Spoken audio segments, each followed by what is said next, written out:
Hello, I'm Edward Orport, and this is a series about reading poetry, and this is the third part, so I think we can legitimately call it a series. And what I'm going to share with you in this session is how I approach reading a poem, a new poem, or any poem that I want to feel. And the trick is to avoid just plunging straight in. Take it in stages, take it slow, uncover the layers, prepared for the experience. And each poem and each layer of each poem is or should be an experience in its own right. Now, when I was thinking about this session, I thought, do I really go through all of this? Because it seems awfully cumbersome. But although I said take it slow, slow is relative. It may be a lot of words and it may take some time to describe, but once you get going and once you get a bit of practice, the preparation itself often doesn't take more than a couple of seconds. And the objective is to let yourself open your mind to what the poem is trying to tell you. Do you meditate or practice mindfulness? Well, this prep process is a bit like the exhalation at the beginning of a mindfulness session. And it's something that I was taught when I was at school. And in the first session, I talked about how differentiation gets in the way of teaching poetry. But I'm of a certain age, and differentiation when I was at school was not a thing. And my teacher was very concerned that we felt poems, he didn't care too much that not everybody felt the same way about them. And I didn't appreciate what he was talking about at the time, although I was already writing poetry. And it was only some time later that I found myself harking back to this fairly methodical approach to an unmethodical thing called reading poetry. Now, the first stage of this process is very basic. What does the poem look like? Don't worry about reading it at this stage. Just ask yourself, how long is it? And this is crucial because you need to be able to pace yourself when you're reading a poem. A long poem takes an awful lot of energy and concentration, and nothing is more disconcerting than reading a couple of stanzas, turning the page when you think they're near the end, and suddenly finding that there are another 2 pages to go. Does it have a formal structure? And a formal structure will do a lot of the work for you. Count the lines, if there aren't too many. Are there 14? Is it a sonnet? If so, you know that it'll probably have meter and a rhyme scheme and probably a volta, which is the turning point at which there is a change in the mood or approach. Does it have stanzas? And are they regular verses or are the breaks apparently at random? And a long poem without any breaks is very exhausting. And even a short one should be approached with care. And stanzas do, at any rate, give you a moment to breathe mentally or physically. Does it have rhymes? Where do they fall? And do they interfere with the meaning? The demands of rhyming can force the poet to do strange things with the meaning and the syntax. And you might need to take this into account. Does it have a shape or a non-standard layout? And is this going to affect the reading? For example, here is Easter Wings by George Herbert.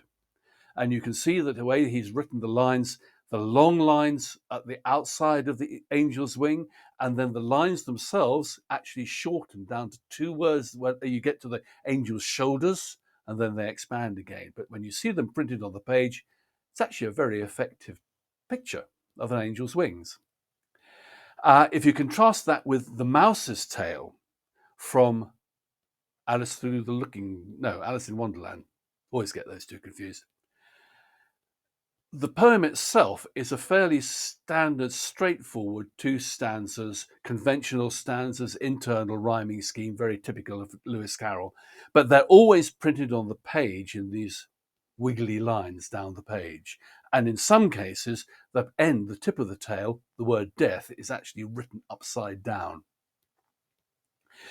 Anyway, looking at the appearance of a poem, most of it you can tell at a glance, although the rhyme scheme may take a certain amount of checking, and because English has got a lot of rhymes that have wildly different spellings to trip you up as a reader, and there are also words that look as though they should rhyme but don't, and you can lose the meaning if you read them wrong. So once I've got a rough idea of the scope of the poem, my first approach is a skim read. And the only thing I'm looking for at this stage is to see what's there. Partly this is an extension of the first part of the process, although some poems do have an immediate atmosphere which you can pick up very easily in a skim read, as easily as in a deeper read. You just pick up certain words that have atmosphere or mood. But the most important thing you can pick up here is the subject. What's it about? Without going into details or what you think it's going to be about. And it's always a good idea to keep an open mind, because there are going to be some subjects which are going to be of interest and some which just aren't. You're not interested in them. And if you don't care for the subject, reading the poem may be hard work. And a skim also gives you an idea of the flow of the poem, what it's about, without going into details. Where the breaks are and what its sound shape is. When you're reading prose, you can dip in and out and pick things up where you left off, but you can't do that as easily with a poem, because you lose the flow, you lose the feel. If it has stanzas, and most poems do have stanzas, particularly long ones, they give you an idea of where the breaks are supposed to be. But they're a guide, they're not a rule. Poets, especially these days, are not consistent, and stanza breaks can be fairly random. You need to form your own idea about how you can pause without breaking up the flow. Now, at this point, you should be starting to form a pretty clear idea about what you want or what you expect to get out of the poem. You know what the poem has to offer, and you should have a pretty good idea about what the subject is. Of course, you may have set out with an objective in mind, whether it's entertainment or instruction, although poems are not great as a source of instruction.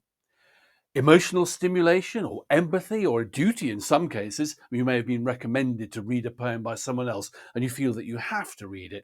But whatever the outcome you're looking for, you've gathered a lot of information, and it should be fairly clear at this point what you can get out of it. So once I know what I'm jumping into and what I'm looking to get out of the poem, I start to read it properly and read it all the way through if possible. And this is the point where stamina and pacing is required, because what I'm looking for is the bones of the poem, the key points and the patterns of feeling as much as meaning.